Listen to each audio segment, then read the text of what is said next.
terms of lessons that China has learned from the crisis, I think it probably only underlines a lot of what China has been doing already with respect to India and South Asia, which is that it needs greater investment in studying India, greater investment in suborning India's neighbors, um, and also perhaps confirms a lesson or confirms a perception, not necessarily a lesson, but confirms a perception that the Chinese have that the Indians are simply uh, playing second fiddle to the Americans, or the Indians are allied to the Americans.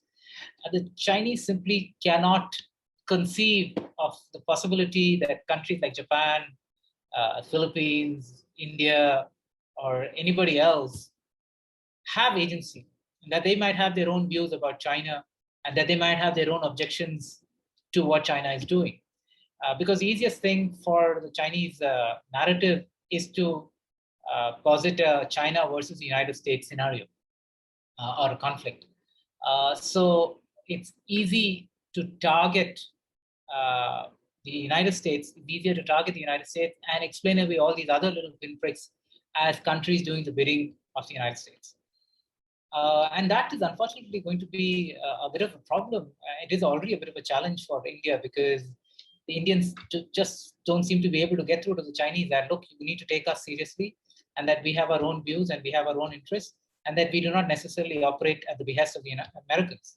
Yes, we will ask for help from the Americans, but we also ask for help from the Russians. And this is a problem that we can resolve if only you would listen to us and respect, apologize for the what you did at Ladakh in Ladakh last year.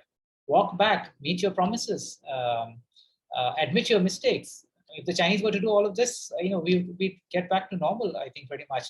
India, is no fan of a unipolar world led by the United States, but it is definitely no fan of a unipolar world that the Chinese think that they want to achieve. So India will, of course, act in its own interest.